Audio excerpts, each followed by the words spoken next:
Commencez, vous pouvez prendre place. Ça va, on m'entend bien? Bienvenue donc à la 7e édition des Tables Rondes de l'Arbois. Je suis ravi de partager cette 3e année consécutive avec vous. Avant de découvrir le programme des Réjouissances, je pense que vous partagerez avec moi la volonté d'avoir au minimum une pensée pour ce qui s'est passé de l'autre côté de la Méditerranée hier après-midi en Tunisie. Je ne vais pas faire un discours, ce n'est pas le sujet de ces 2 jours, mais je pense que ce qui s'est passé finalement renforce le bonheur de partager ici ensemble pendant 2 jours culture et connaissance, parce que je suis profondément persuadé que face à la barbarie et à l'obscurantisme, la culture et la connaissance sont les premières réponses. Le programme qui nous intéresse aujourd'hui, je pense qu'on va le découvrir, avec ce matin Serge Haroche qui nous fait le grand plaisir de partager ces moments avec nous. Débat, comme d'habitude, on va pendant ces 2 jours vous donner largement la parole. Et puis le buffet entre midi et 13h30, nous redémarrerons à 13h30 précise parce qu'on a beaucoup d'intervenants encore aujourd'hui. J'ai le plaisir d'accueillir Alexandre Medvedovski, le président du Technopole et représentant le président du Conseil général des Bouches-du-Rhône.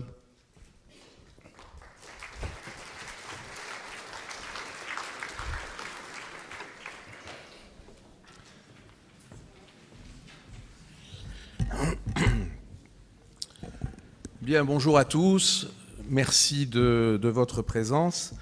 Jean-Louis Caffier vient de le dire, je pense qu'on ne peut pas commencer ces 7e tables rondes de l'Arbois sans avoir effectivement une pensée forte pour nos amis tunisiens, victimes à leur tour de la barbarie, du terrorisme, dans un temple de la culture, et je crois que c'est un symbole évidemment voulu par les auteurs de ce lâche attentat, pour lequel il y a eu 19 victimes. Et je crois que c'est justement, effectivement, autour de la culture, de la science, de la recherche, de l'université où nous sommes ici, que la meilleure réponse à cette barbarie, à ce terrorisme doit être faite. C'est parce que nous sommes là ensemble, c'est parce que nous réfléchissons, c'est parce que nous consacrons du temps à la culture, à l'éducation, à la science, que nous sommes capables de faire rempart contre la barbarie et le terrorisme. Et donc ce que je vous demande, même si ça c'est un moment un peu de sacralisation, mais je crois que c'est nécessaire dans ces moments-là, c'est que nous nous levions tous et nous faisions une minute de silence au nom pour le respect des victimes tunisiennes, pour nos amis de la Tunisie.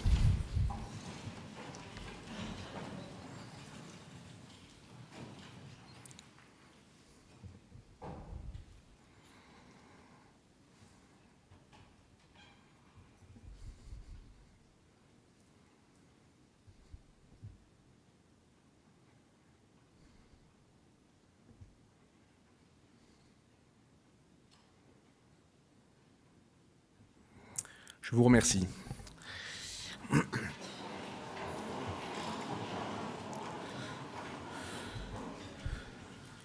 Monsieur le Président et cher ami Yvon Berland, Mesdames et Messieurs les élus, Mesdames et Messieurs du monde scientifique et académique, Mesdames et Messieurs, chers amis, c'est pour moi un immense plaisir de vous retrouver ici aujourd'hui dans cet amphi Portalis que nous connaissons bien, magnifiquement rénové dans le cadre du plan Campus.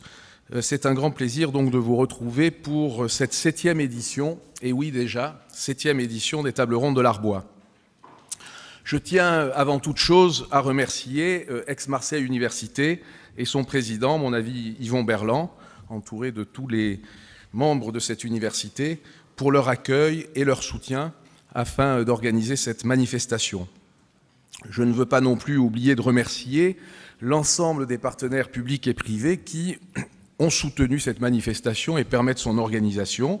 Je parlais notamment du Conseil général des Bouches-du-Rhône, collectivité à laquelle j'appartiens encore pour quelques jours, la communauté d'agglomération du Pays d'Aix, dont je salue son représentant, mon ami Jean-David Ciotte, député des Bouches-du-Rhône, le Conseil régional, le CIRAD, le CNRS, l'IRD. Je remercie aussi, évidemment, comme chaque année, mais avec toujours beaucoup d'affection et d'amitié, vous le savez, le professeur Daniel Nahon, sans qui ces tables rondes n'existeraient pas, ainsi que toutes celles et tous ceux autour de lui, toutes les équipes qui, au sein du Technopole ou de l'université, ont travaillé depuis plusieurs mois à l'organisation de ce colloque, dont le thème est cette année « Nature, société et sciences ». Nature, société et sciences, trois mots qui pourraient, à eux seuls, raconter l'histoire de notre planète, depuis l'espace, où l'on recherche l'origine et la mesure de la Terre, jusqu'aux conquérants humains qui ont changé la face du monde. Depuis la nuit des temps, qui nous sera racontée au cours de ces 2 jours, et dès que la vie est apparue, la surface de la Terre, la surface de notre Terre, a été bouleversée.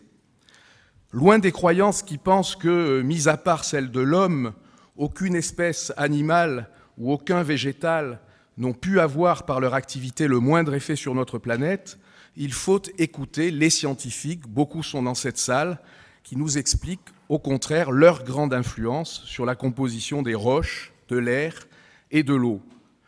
Comment les climats eux-mêmes furent modifiés et par eux la morphologie des paysages. Comment les ressources naturelles ont vu le jour grâce à elles. Bien plus aujourd'hui, l'homme, nous-mêmes, l'homme lui-même, dépend de cette vie végétale et animale. Que sommes-nous avec les 30 000 gènes de nos cellules quand les bactéries qui nous habitent comptent plus de 600 000 gènes? On peut se poser la question de savoir qui habite l'autre. Les bactéries sont apparues il y a plusieurs milliards d'années et elles seront encore là quand nous aurons disparu. Les bactéries ont toléré le développement de toutes les espèces, humaines comprises. Nous en sommes les sujets. Et comme nous n'aimons pas cette obéissance inconsciente à la dictature des bactéries, nous avons essayé, grâce à des trésors d'adaptation, de soumettre les autres espèces animales et végétales, humaines aussi dans certaines circonstances. Et pourtant, les premières sociétés, dont l'existence était étroitement liée à l'écosystème dans lequel elles vivaient, avaient une façon de traiter les plantes et les animaux comme des personnes ou des sujets, plutôt que comme des objets. C'est ainsi que les sociétés fondées sur la nature pouvaient protéger la source même de leur vie et de leur descendance. Aujourd'hui, la plupart des sociétés sont faites d'hommes et de femmes. Nous croyons que notre façon de traiter les plantes et les animaux est universelle, et pourtant elle ne l'est pas.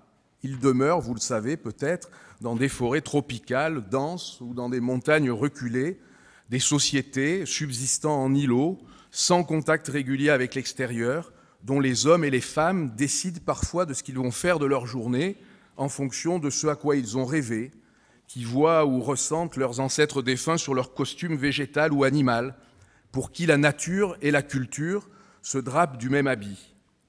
Nos sociétés industrielles ont toujours beaucoup de mal à comprendre ces sociétés totémiques.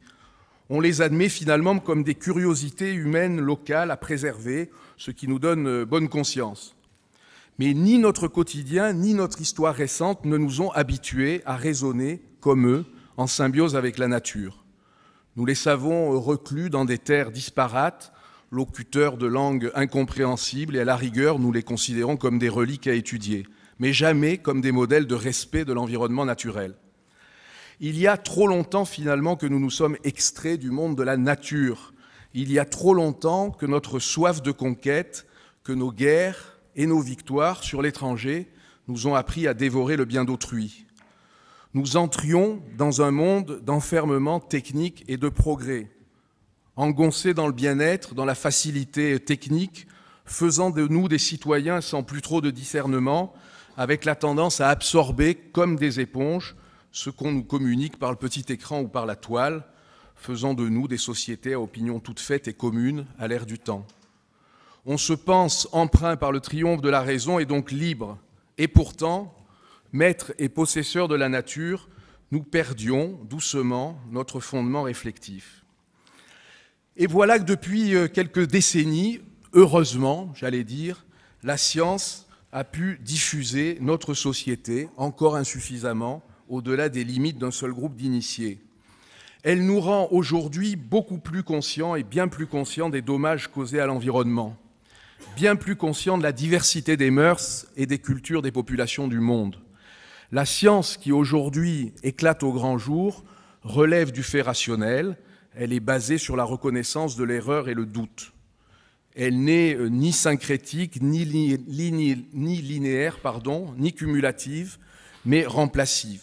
C'est cette science qui doit nous permettre de nourrir l'humanité aujourd'hui, qui favorisera les échanges entre les peuples, qui guérira encore mieux les populations, qui combattra les fléaux, qui permettra aussi de combattre, j'en disais un mot tout à l'heure, l'obscurantisme et le terrorisme.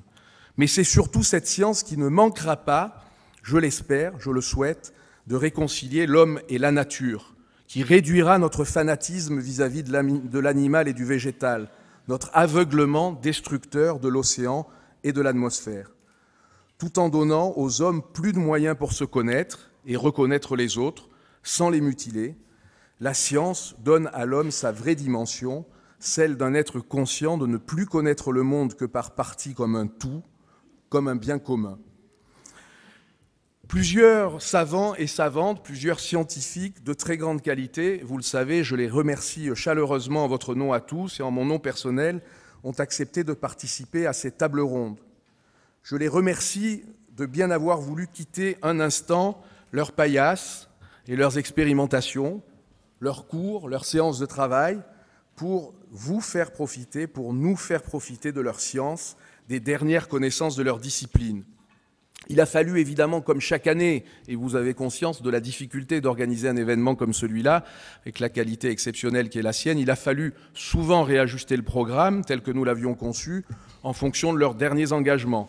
Mais ils sont tous là, j'ai beaucoup de plaisir à revoir les visages connus qui depuis 7 ans sont venus jalonner l'histoire des tables rondes, et ils sont tous là malgré leurs dernières difficultés professionnelles ou même familiales. Je crois que c'est dire tout le respect que ces chercheurs, chercheuses, que tous ces scientifiques de haut niveau reconnus par le monde de la science ont à notre égard, à votre égard. Je vous demande de les applaudir chaleureusement et je vous souhaite de très bonnes journées de travail.